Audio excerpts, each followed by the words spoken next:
This woman sitting to my left, I got to meet her. Tonight's all about you. I got to meet her a year ago thanks to Reese Witherspoon and Hello Sunshine and this panel we sat on because I was in the throes of leaving one career for Lord knows what I'm totally doing right now. And to hear your story, to have read, I took you with me on my honeymoon. By the way, I still have the book, not the husband, okay? True story. I was like, am I gonna tell them? Yes, I am. There's so much I wanna talk to you about. You are such a beautiful human. You are a woman's woman. And just thank you so much for asking me to sit here with you tonight. Thank you. Let's get to it. Before we get to these books, first, I think if people don't know your story, talk about like taking a leap of faith and believing in yourself, and I imagine being really scared about this path you were embarking on. You went to law school. Did you all know this? We have a lawyer in our midst. Recovering. A recovery, yeah.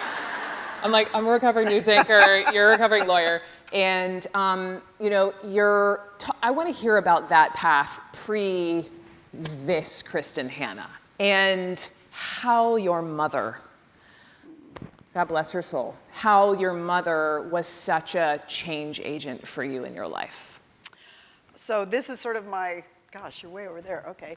I know. So this is like my origin story. Yeah. I feel like a superhero when I tell this. You are a superhero. I feel like one sometimes. So as you said, when I first started this, I was in law school. I was in my third year of law school. And my mother was at the end of her battle with breast cancer. And, you know, she was in the hospital and you know, we knew this was end of time sort of stuff. And for whatever reason, probably because I was 23 years old, I was in the hospital with her complaining about my life. And as we do. Yeah, and you know, I was saying I'm in corporate tax. Nobody should ever trust me with anything anything to do with corporate tax. What am I doing here? And my mom said, "Don't worry, you're going to be a writer anyway."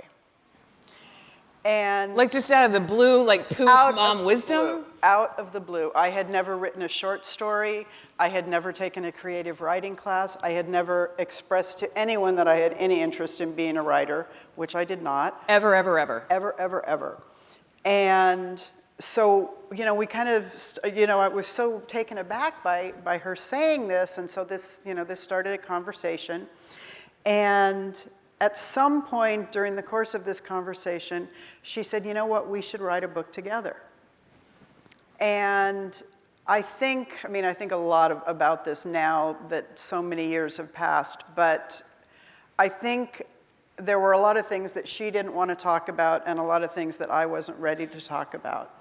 And so this idea of writing a book together was this thing that we could do, mother and daughter, in this little bubble while we were in the hospital. Wow. And so, of course, being mother and daughter, we immediately started arguing about what kind of book we would write. I wanted to write horror because Stephen King was my guy. Wow. And she wanted to write historical romance. And I had never read a historical romance, and so we kind of butted heads about how we were going to do this. I'm like, how do you put the two together? Let's think about it. You know, now you could. I'm just saying, now you could write Twilight, but those days, you know, you couldn't. Totally. And so my mom said, you know, I'm sick, I pick, we're writing historical I win. Right? And so we just started in the last, like, several weeks of her life imagining this novel. And so every day after law school, I would go to the library. This is, of course, pre-internet, you know, all of that. And I would go to the stacks, and I would just Xerox pages and pages that were sort of related to this idea that we had, which we thought was brilliant. This was your research? Yeah. With the Xerox, yeah. So it was 18th century Scotland is what we picked. And so I just researched everything, the shoes, you know, whatever I could think of, Xeroxed it, brought it back to her, and we plotted this book. And unfortunately, I wrote the first 9 pages the day I got the call from my dad that she was dying. And so I was able to sort of lean down and whisper, I've started writing. But she never got to read anything. But then after she passed away, I had no interest in being a writer. And so I just put all these pages in a box and, put it in my closet and thought, okay, I'm done with this. The only thing that I really took from this period was now I'm a lawyer, working in downtown Seattle, wearing a suit and heels every day, and I'm sneaking historical romances into my briefcase and reading them. And I think the point was they were such hopeful stories. And I was fairly, broken at this time without my mom. And so these stories just, I think, really kind of filled me back up. And it wasn't until several years later, I got pregnant with my son. And I had a difficult pregnancy, went into labor at 14 weeks. And so I was bedridden for the rest of the pregnancy. Wow. And this was 1987. So there was no internet, obviously. The television was The Price is Right during the day. That was like, what you could watch. Come on down. I can tell you a refrigerator price within like $5, let me tell you, 1988. And for those of you old enough to remember, Erica Kane was bedridden with Bianca at the same time. And so I was like watching her pregnancy, which was not at all like mine. And at one point, I think my husband came in and said, what about that book that you and Sharon were going to write? Why don't you do that? And I thought, write a book. I've got like 7 months. Why not? How hard can it be? And so, but of course, I had to learn how to work a computer, and it was dot matrix and, all of that back in the day. But I did. I just sat down, and I took all these notes from, with my mom. And I sat down and I started writing my first novel. And was this the same? I have like a lot of follow-up questions. I'm debating as to whether how deep we want to get into this. But okay, so you write the 9+ pages, you put them away, your mother passes, you're sneak reading historical romance novels as you're corporate lawyering, and is it because you're like, this is my touchstone to my mother, but I'm never, ever going to do this? Or was there that little voice inside of you that was like, Kristin? It wasn't the little voice. I think what it was, well, literally, it was like, I've got 7 months. I've got nothing to do. All my girlfriends are working. I've got these notes, and I'll just sit down and I'll write a novel. And, and then I'll go back to real life was sort of the idea. And it turned out, of course, that I was so incredibly talented. Like, seriously. May we all start sentences like that. So let me finish the sentence. I was so talented that I didn't need to edit. Like, every sentence came out perfect the first time. And so I just sat down and wrote a book from beginning to end with no crossouts, no changes. And then I thought to myself, what lucky agent should I send this novel to? And, I did my research. I'm a lawyer, so I did the research. I found the top agent in the country, and I sent my book off. And then I started thinking, how am I going to balance tours and motherhood? And being a lawyer. And I mean, I've got so much going on. And so, of course, I get the letter back from the agent, and she says, you might have talent. How could I possibly tell? You have no idea what a novel is. But by this time, I had discovered what is the great gift of writing, which you know about this, because if you guys haven't read Huddle, you should, and you should follow this woman on Instagram. She is just a font of information and inspiration. But the point is that writing itself is transformative. And so I found that the idea of writing just sort of filled me up. And by this time, I had my son, and I knew I wasn't going to be able to have any more kids. and I wanted to be an at-home mom. And so I thought, okay, I'm going to try this writing thing until kindergarten. That's my cutoff. Okay. And if I can't, sell something and it can't be a career by then I'll go back to the law. And I sold the first book when my son was 2. That book. No, not that book. In fact, my husband and I moved about 5 years ago, and I found that book in a box, up in the attic, and I now have written on it, "This is not to be published even after my death." And I have my son's name on it because I want him to know that I'm thinking of him when I say this. So. Where is was it email then? Like the letter, whatever, the communication? Was there email then? But the letter from the top agent saying that was cute. Please tell me you have that somewhere. I don't know. I'm sure I have a rejection file somewhere. Yeah, okay. Okay. Okay. But that's the thing about, you know about this. I know about rejection? Yes, I do. Well, yes, I do. That's what yes, I'm saying. I do.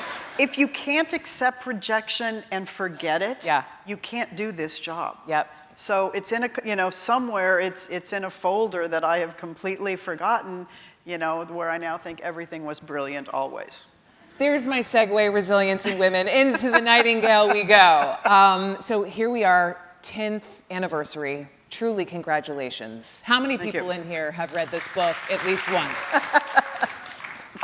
The story of strength and survival and resilience, Nazi-occupied France, World War II. The quote I loved from you was, "I found myself consumed with a single haunting question as relevant today as it was 70 years ago.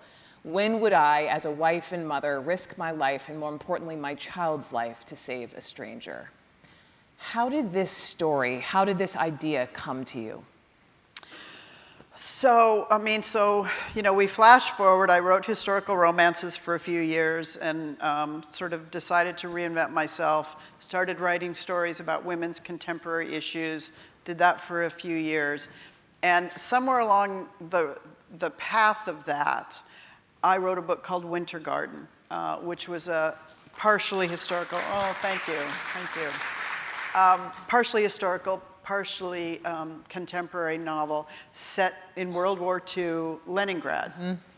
And somehow, there was internet by this time, and so somehow in the research of this, I came across the story of a 19-year-old Belgian woman named Andrée Dujon, who had founded one of the first escape routes out of Nazi-occupied France for downed airmen.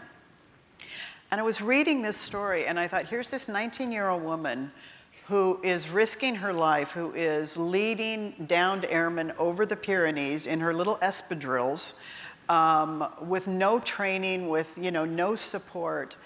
And I realized it was such an important story, obviously, and that as a woman who had been reading historical fiction and studied history my whole life, I didn't know this story.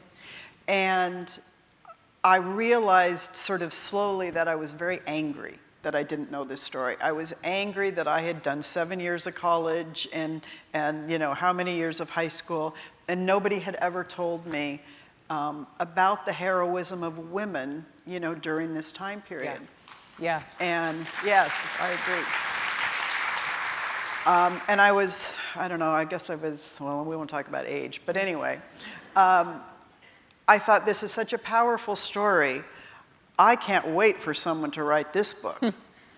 Because I wasn't going to do it. There was this idea that, I was a woman, I was writing for women, I had no historian credentials, and I just thought, well, I can't jump into World War II. And so I waited a couple of years for someone else to write this story. Like it was just going to poof, land in somebody else would go, oh, they've read the story, And no one did. And no one did. And it just haunted me. And so finally I thought, okay, I'm going to, like you're talking about pivoting, changing, I'm going to reinvent myself and I'm going to take the risk and write this story. And so I did. I was terrified, but it is the story, it is the novel, it's the moment where I found my voice. And it seems weird having written probably 18 novels before then and having been 50 years old. Yeah. But I think that, especially we as women, it takes us a while to figure out what we have to say. Amen. And then once you find out what it is, it takes you a while to have the strength to put yourself out there to say it and to know that you can get shot down for it. So it was life-changing. Wow. Yes. Yes. A couple of questions in that, just for the writers in the audience or those who are curious. When you say you stumbled upon her story of helping, them go across the Pyrenees, how did you stumble? Like, what were you reading? How did it jump out at you? I was researching Winter Garden, which was World War II Russia. And I'm sure I did some kind of an internet search, woman heroism, World War II sort of thing. Yeah. And up came this story. And this woman had, I can't remember now if she had written a memoir about herself or if somebody had written it about her later, but there was very little. And one of the things I found that was so amazing to me in writing The Nightingale, even more in writing Winter Garden, was how rarely women, especially women in wartime, write their stories. They're out there, they're being courageous, they're putting their life on the line, they're saving people, they're saving their children, and then the war is over and they go home and get back to life. Yeah. And so a lot of these stories had been sort of not forgotten, just kind of overlooked.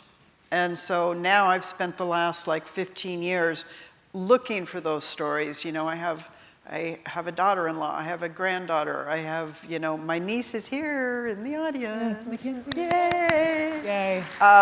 And so these stories are so important that we accumulate them and we pass them down so that the women who come along behind us know that they can do anything. Yeah. I mean, I think we have to be honest and tell them it won't be easy. Yeah. And you will get skinned up, you will get, you will have a rough road. But if you stick with it and if you believe in yourself, you can do anything. Yes. Yes. I want to ask you, of course, about all this daunting research you do, but when you say you were a little older and only found your voice through writing this book, I perk up. I had a whole career in TV news. I literally spoke for a living for 20 years. I wrote this piece in Vanity Fair last year where I talked about really only finding my voice after using my voice as my career. I spoke for everyone else but myself. And I felt a little shame around, I'm only just now finding my voice, but I am. And I'm curious with the Nightingale and with those sisters, what specifically about that story you think enabled you to find your voice? Oh, gosh, that's a really interesting question. If I were to look back at it, I would say it was the decision to take the leap.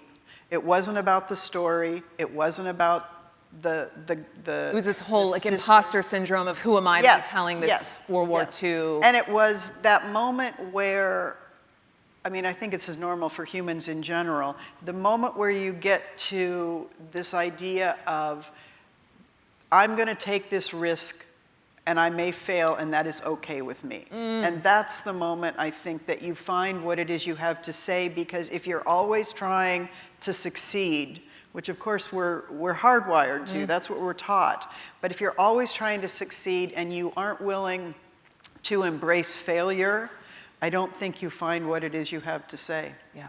Oof. Yes. Your research. I want to go granular. I want to understand how you take us to Nazi-occupied France and Leningrad and the Dust Bowl and Alaska. How do you do that?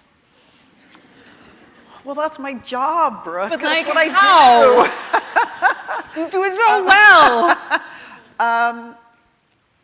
I think this is where the old lawyer comes in, because what I do is accumulate information and I process it. My son would tell you that I do this 24/7 regardless. So it is it doesn't shut off. No, it doesn't shut off. And so what I do originally, so like with Nightingale, for example, I find the story of this young woman that amazes me, and I'm angry that we don't know her story. So I decide to tell this story, right? But then I have to figure out how I access this story. I'm not French. You know, I didn't live in this time period. How do I find my way in? And the way I find my way in is what you pointed out. I find this question, because I was, you know, I'm a mother, and this idea of it's one thing in a war type situation or any extraordinarily dangerous situation, it's one thing to risk your life. It's another thing to risk your child's life, to say, I am going to do something where you may pay the price. And so that's how I then funnel everything through, and it becomes this sort of a desperate need to accumulate all the information that I can. And, you know, so I'll, you know, say I read 300 books for whatever in a 1 year period. 300 books? Yeah, trying to 300 books. Just want to make sure everyone heard that. Yeah. Okay. And then, you know, once I've got the whole picture. Are we working in Post-its, or is this like Google Sheets, or where is this information going? Okay, so I'm so old school. I still write by hand, all my novels. Yes. Get out of here, Kristin Hannah. I do. Get out of here. Yellow legal pads. Yellow legal pads. Yep, yep. Yes. And so like when I'm taking all these notes, all my girlfriends are like, you know, you can do this on the computer. But so I'll read, let's say I read, you know, a book, and I'll take 65 notes on every book, and I'll read 300 notes, or 300 books, and then I'll organize them all by time, by place, you know, so that I can find them like that. And then I come up with a story. And interestingly enough, by the time I actually write the book, I have so sort of metabolized this information that I hardly need to look at it anymore. So it's just. Yeah. But then it's becoming. Then what I have to do is take all of that and create humans. You know, create the people and the I don't know, the characters. How do you create the humans? How does that come to you? Are you meditating one morning and you're like, bing? How? I'm truly asking, because we've got a lot of creative folks in here, and everyone has different practices. And well, okay, so if you're talking about, so for like people who might be writing or who might be doing other art forms, the way I think you find it, and again, it's what do you have to say? That's the point. And how are you going to say it, and who needs to say it, and you know, all of that. It is writing and editing and editing and editing and editing. It's just this constant re-examination of every moment to see if you've said what it is you have to say. And like, for example, since most of you have read Nightingale, I can tell you this interesting story. So I did a year of research on Nightingale. Then I wrote the first draft. Okay. So the whole first draft is done. Are you mailing the legal pads to the editor, or does it get on the computer? It actually has to be entered at some point. Okay. And the whole first novel was only Isabel. So there was Beyond didn't even exist. No. And so what happened was I get to the end, and I've made Isabel as great as I think I can make her, and then I get to the end of it after a year, and I'm reading it, and my take as a reader was she's like a superhero. You know, she's this 18-year-old girl. She's not afraid of anything. She's bold. She's out there trying. And I thought, that's not representative of what I have to say. And so then I went in search of Beyond. Do you think, in a sense, there were sort of two halves of a whole, or maybe two parts of you? Oh, I mean, Brooke. You asked me to come, so I'm showing up, you know, showing up. Oh, I'm not Isabel at all. I'm Beyond. I'm the one, you know, staying at home and trying to be careful. I mean, that was the thing that was so interesting to me in writing this and in researching it. The bravery that these women showed, even in the small things, was just remarkable to me. In what you read, in like Yeah, fact, the real what they stories. did. And in fact, one of the moments when I knew this book might be something, because you got to remember, this is like book 19 for me. So it wasn't like, oh, I knew that the Nightingale was going to be the Nightingale, right? And so when I was on my first book tour, I think, for the Nightingale, it had a room like this, and this woman came up. I was signing books afterwards, and this woman came up. She had two younger women with her. She had like a walker, and she came up and she said, "I was 14 years old in France, during this period." And she said, "My whole life, my family has asked me what was it like, and I would never tell them." And she said, "Now I'm giving them the Nightingale, and I'm telling." Yeah. And that's when I thought, okay, this book is reminding people to tell their stories. Yes. And if you look at Winter Garden, Nightingale, The Four Winds, The Women, I am invested in making sure that women tell our stories to the next generation, that families do, because these stories are being forgotten. Yeah. And so that's when I thought the Nightingale might be something. I'm so glad you brought that up, because I was wondering, just in all these various books, how often now you have women who come up to you, nurses from the Vietnam War, women from, Nazi-occupied Europe. I mean, The Women is the big one, because this is the first time really that I've written a historical novel where a lot of the people who lived it are reading the book. Oh, wow. So, and that was very terrifying, to be honest, because I knew that I had to get this right. I knew that it was such an important topic. And in fact, when I was on my first book tour for The Women in, I think it was Costa Mesa, maybe, somewhere Southern California, I was talking, and they opened the audience up for questions, and these two women came down to the microphone, and they said, the woman said, "I was a nurse in Vietnam." Oh, wow. And I've been waiting 50 years for this novel. And 1,200 people gave her a standing ovation right then. I mean, every single one of us was crying. And so that's when I thought, okay, so they've been waiting for this story. It just makes you wonder how many women are still waiting for all the other stories that have yet to be told. I want to get to The Women in a second, but what drew you to telling these women's lost historical stories? Really, Brooke, I think it was really being angry. I mean, it was just, I'm tired of the entire historical landscape being a single narrative. And I think one thing that we're seeing right now in books across the board, which is fabulous, is a lot of marginalized stories coming to the fore. And, publishers looking for the kind of stories that maybe before they wouldn't have.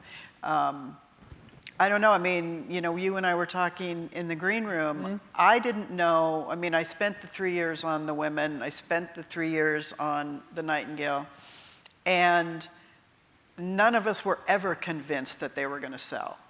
Wow. Because at the time, there weren't stories about women in World War II.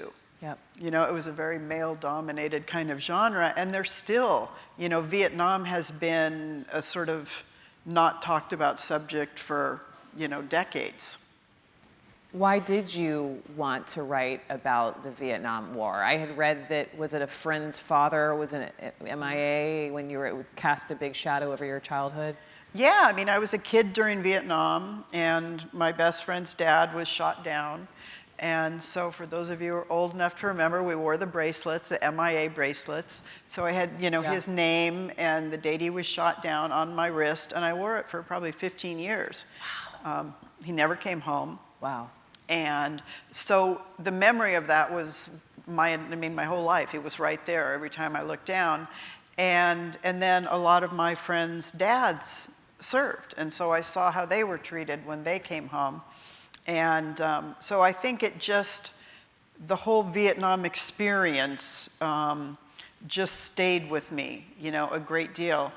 And I first pitched a Vietnam book Vietnam era book to my then editor in 1997. How'd that go? Not well.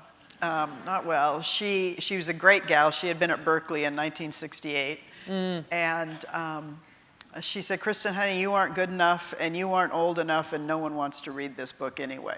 So just wait until you're ready.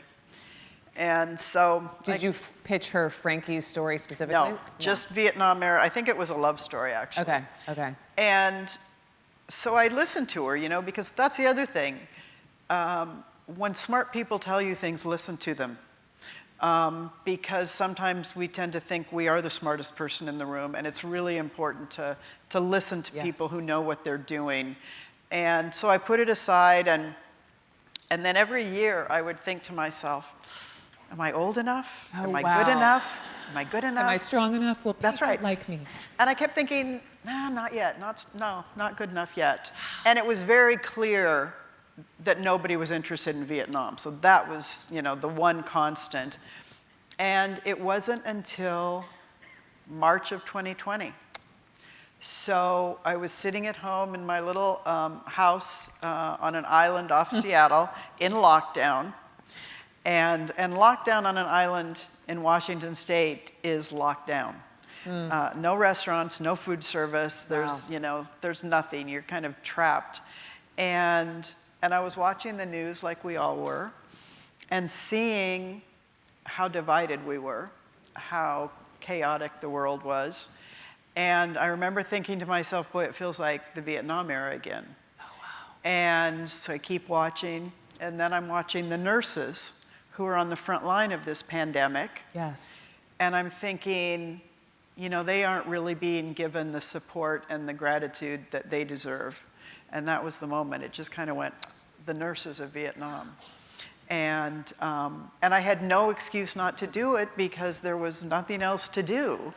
So Having a baby in COVID. Just started. Through line is she writes a book. That's right. Wow. And how did you come up? So if you all haven't read The Women, it's about this young woman, Frankie, from more privileged, fancy pants background. Is it her brother? I forget. I'm taking it with me to Panama. You're reading it this weekend. But I read obviously all about it and about. Well, you wrote the book. I did. I'm not telling y'all. So yes, it's well. Once I started doing, I mean, what happened was, so I came up with the nurses. I decided to write the Vietnam book, and by this time, of course, I'm invested in women's lost stories. Yeah. And so it all it dovetailed perfectly. And then I started reading these women's stories, and they were just astounding. And so then the burden on me was to get it right, because I could see how wounded these vets, male and female, had been by the war itself, by how they'd been treated when they came home, and by the continuing sort of forgetting of their story for all of these years. So I was really focused, I guess, on trying to get it right. Yeah. And the thing about Frankie, who's the heroine of this book, she was very representative of a lot of the women whose stories I read.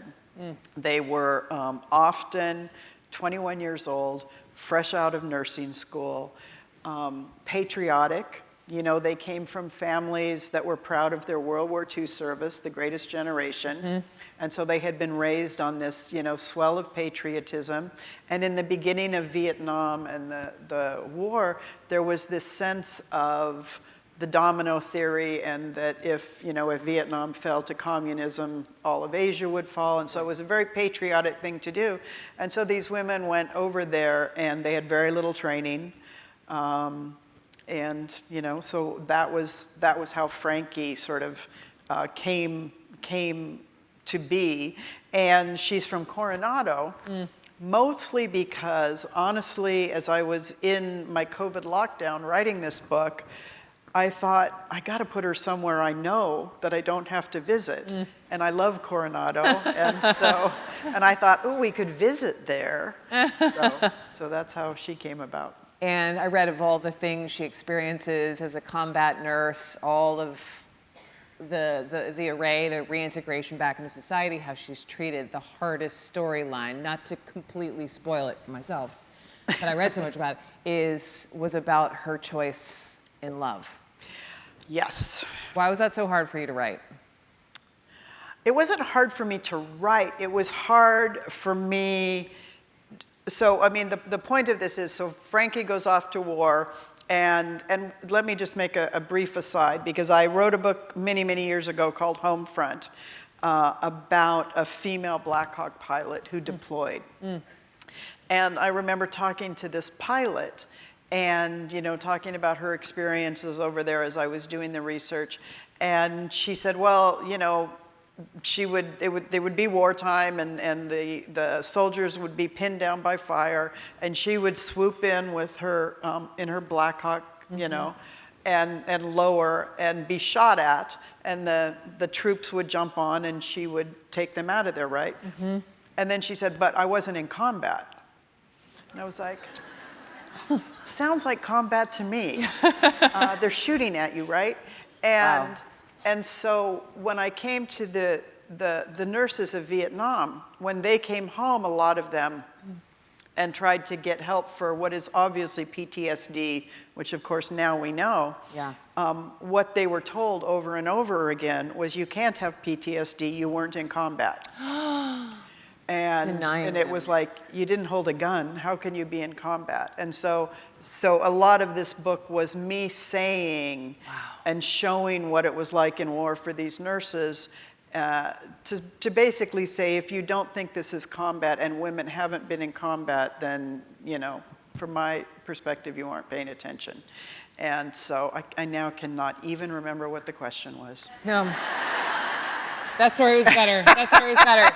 I just want to point out that the women, 52 weeks on the New York Times best-selling list, never lower than 5.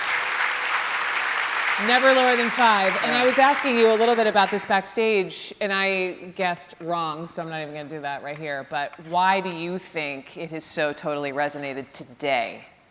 You mentioned a second ago the similarities between the Vietnam times and now, but can you be more specific? I mean, I really, truly believe that this book has touched a nerve. And the reason it touched a nerve is this is a story that needs to be told. I mean, the Vietnam vets are 70 and 80 and 90 years old.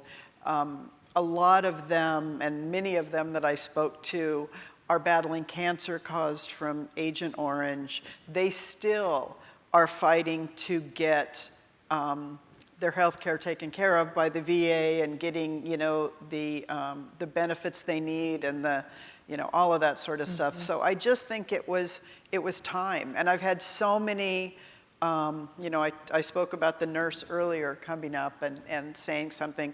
I've had so many 40-year-olds, 30-year-olds who have come up and said, my dad would never talk about this. You know, it broke up our family, it broke up our marriage, or whatever it was. Yeah. And so I think there's 2 or 3 generations here that have been waiting to be able to talk about this story without shame. And I think the book sort of opened the door for that. Wow. Wow. You write about, you know, you think of the friendships that Frankie has in that book. I wrote a book called Huddle about the collective power of women. I truly believe we're better together. And I'm curious about your own women friendships in your life and how you must have such a rich, Natalie, I'm looking at you in the front row, community. She's right here, right? I know that's her, right yeah. You know, to draw from. Yeah. Well, I mean, I think, I think about this a lot, actually, because I think for everything that the women is about, the beating heart of it is friendship, in the way that the beating heart of the Nightingale is sisterhood. Yeah. And I think that friendship is one of those things that the older you get, the more you understand how absolutely vital it is. And I think it's really difficult, especially in your early motherhood years, you know, early wife years. It's really easy to sort of lose touch with people. And I moved around a lot as a kid. So I don't have friends from like, 5th grade or whatever. But my friends from college and my writing friends, I don't even know what I would do without them. I think that, and I want to say to younger women again, take the time and nurture these and stick with them, because friendship takes time. You have to put the time in, just like with a marriage or with parenting or anything else, and to make sure that you do it, because you will need them desperately. Yes. How many of you all came here with your friends tonight? Some folks? Yes. No, I agree. I always say season, reason, or lifetime on girlfriends. And you know which categories, some people apply to. But yeah, it takes real nurturing and effort, for sure. I think we got some questions from the audience. But I've got a couple more. So you wrote this line in the Nightingale when Isabel's niece Sophie admires her aunt's courage. Forgive me, I don't speak French, so I'm just going with Tante Isabel says, it's better to be bold than meek. She says, if you jump off a cliff, at least you'll fly before you fall. Are you writing about you? No. Not at all. Come on, you open this whole thing about your own story, your own courage, your perseverance, your resilience. How much of these women are you? I just don't think a lot of them. I mean, it's okay. I don't think of myself as brave. It's really interesting. I don't think of myself as brave. I don't think of myself as someone who's been like, battle tested or forged in fire or any of that. Are you the woman who says she wasn't in combat right now? I know. That's what. I'm just. Even as I hear it, but I feel like I take intellectual risks. You know what I mean? I'm not like a skydiver. Okay. Uh-oh, I'm in trouble here. I can see it coming. If I may, on behalf of everyone in this auditorium, obviously you are brave. The fact that you have forged this path, the fact that I always believe like begets like, energy begets energy, you spot it, you got it. It's like you can't write these women's stories without that knowing in you. It's impossible. It's impossible. So you are courageous. Okay. I'm going to ask one more, and then I want to open it. I have no idea where we are on time. And if you want some of my water. We've talked about all the various places you've written, including the never-to-be-published Scotland in the 18th century, I believe it was. If you could time travel as a woman to any of these times and places and live a lifetime there, where would it be and why? I'm going to the future. Ooh. Yeah. Tell me. What, when, where? Well, I'm not going anywhere before like showers and baths and indoor plumbing. I can tell you that for sure. No, I love like the idea of fantasy and going forward. I mean, I would be the person, okay, I don't know this, you're gonna get the bold thing back, and I don't mean that, but I would like go to Mars before I would go to the Middle Ages. Interesting. I would. Would there ever be a... Yes. Okay. I just need the story, that's all. Okay. I mean, I know some people at NASA. We can get you some research. That's what I want. I got you, girl. Thank you to those of you who sent in questions. First one comes from a lady named Melissa. The books I've read, The Women, Nightingale, What We Do for Love, Four Winds. The women lean on their faith during hard times. Are you Catholic? Does faith play a part in your life and how you write? Am I Catholic? Correct. Was that the question? Are you Catholic? Your faith. Oh, faith. I am not Catholic, but I've played one on TV. Faith is super, super important to me, and spirituality is very important. I was not raised in a religious household. I kind of wish sometimes that I had been, but I had a mother who was very spiritual and went through a lot of different religions during the course of my lifetime. So I think, identify with people who have a strong faith. And I also think that there's a lot of, I guess, good character conflict that comes from religion versus family, independence, everything else. I've noticed that in all of your books, the main characters have green eyes. Is there a reason for that? I'm curious to know, asks Yuvia. Really? Wow, that's some attention I wonder to if that's detail. true.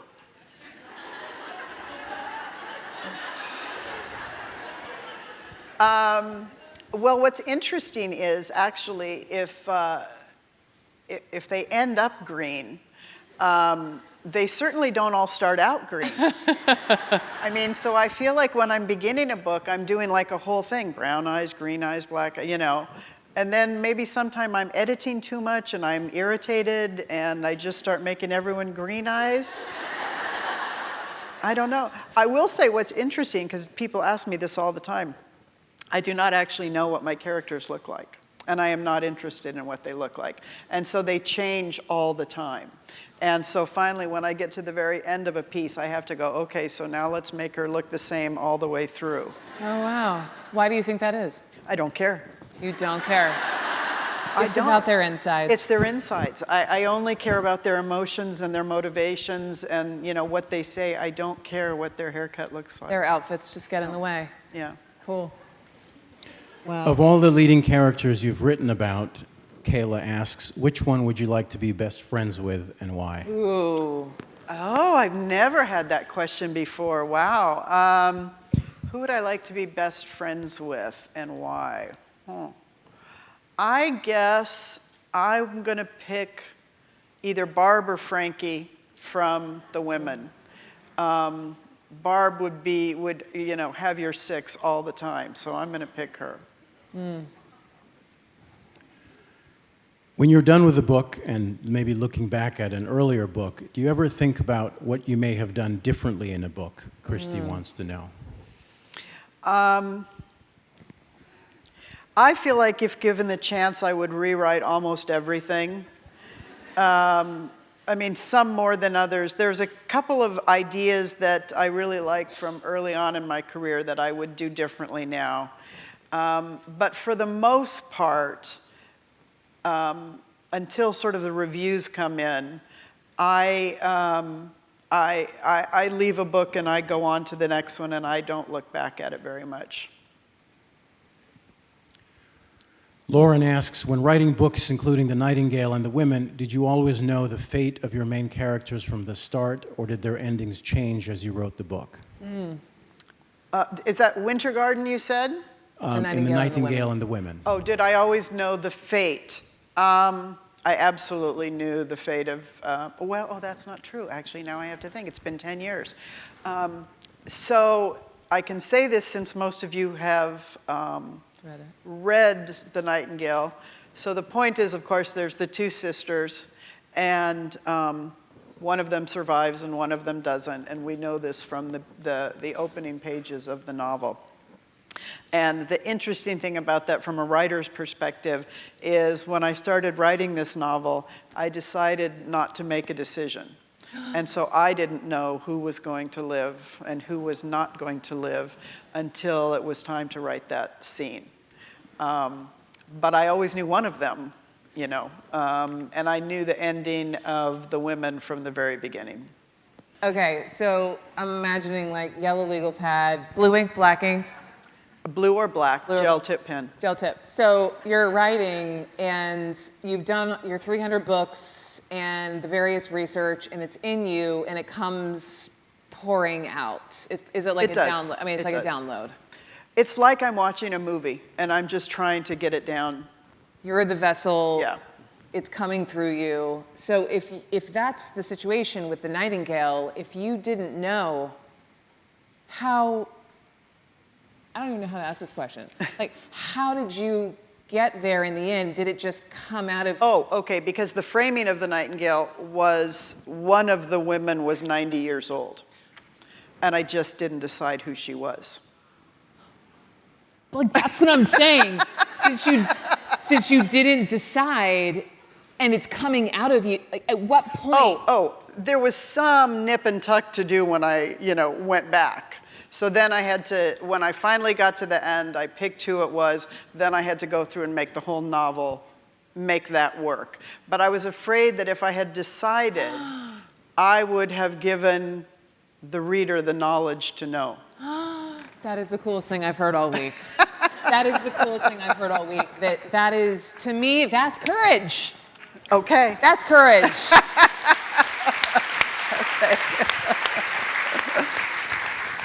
Okay. Several questions about the adaptation of your work for the movies, television, etc. How do you feel about adaptations? Do you like to be part of the process? And then another question, actually, several questions asking about the adaptation of The Nightingale. If only I could tell you guys what's going on. So The Nightingale was purchased by Sony Pictures 12 years ago, before it came out. And so it has been in development for quite some time. As I think a lot of people know, we had Ellen Dakota Fanning, and they were set to start filming in Budapest March 15th, 2020. And so that fell apart. They came home 2 years later. They were all ready to go again, and then the actors strike, and then the writers strike. So we're working on it. Wow. We're waiting to see what happens on that. We have a beautiful script by Dana Stevens, who's very, very talented. And the women's going great guns. Warner Brothers is working on that. Wow. And we have a brilliant scriptwriter, which hopefully I can make public soon. And Warner Brothers is very committed to it. So that's good. And do I want to be a part of the process? I mean, I guess that's a difficult question, because the answer is really no. But I want you to let me tell you what to do anyway. So. Great answer. Would you go to set? Is that something? Yes, I Yeah. would totally go to set. Yeah. I mean, I think that would. I went to set for Firefly Lane, and it was Yeah. really fun. And I went to the table read. That was really fun. But I'm very clear that that it's not my skill set. Mm-hmm. So as long as who's ever doing it is smart and has has a good heart and is trying to make the film that it should be. Yes. I'm willing to be completely out of it. That's trust. That's great. Barbara asks, you are so well versed in the psyche of World War II survivors. Did you have any family members who lived in Europe and survived World War II that you spoke with, or did you speak with any survivors to help develop your characters? Well, thank you, whoever said that. I really appreciate that. I do not have any family World War II survivors that I'm in contact with, that I know about. It's research, and I think more than anything, if I were not a writer, people ask me this all the time, if I were not a writer, I would be like a therapist. I am fascinated by trauma, by cause and effect, by how people deal with these things, and how we overcome, and how we, heal ourselves and heal each other. And so, if that's what people are feeling, I think it's because I'm just so invested in their story. Can I ask a really woo-woo LA question? I've lived here for almost a year, so I feel like I'm allowed. Because I love Many Lives and Many Masters. I'm curious if you have ever been you mentioned therapy, like hypnosis or past life, I would not do that. I am terrified of what's down there. Okay. That's why you're going to the future. That's why you're going to the future. Okay. I mean, I believe it. I do. I believe in all of that stuff. I think I kind of do too. Yeah. Just curious. Okay. Christine wants to know, what are you reading now, and what sort of books do you gravitate to read when you're not researching? Great question. Okay, so what I am reading right now is the new Isabel Allende, which is fabulous. I do still read a lot of horror. I was gonna ask. I do. Still read Stephen King. I read a lot of fantasy. I still think I'm going to write a YA fantasy one day. I just need a story, so if anyone's got one, just slip it, onto the stage here. I read a lot of historical fiction, a lot of commercial fiction. Favorite book of the last 10 years, Shadow of the Wind, Carlos Ruiz Zafón. I feel like we could hatch on Mars horror sexy. Okay, I take the challenge. Stephanie asks, my question is regarding the book Comfort and Joy. Did I understand? Wait, who is this? Stephanie. Okay, Stephanie. Did I understand correctly that it was kind of a fantasy mental telepathy story? Well, it was, so Comfort and Joy is a Christmas story that I wrote maybe 20 years ago. And yeah, it kind of dips its toe into a little bit of fantasy. I don't know exactly what you would call it. It was about, I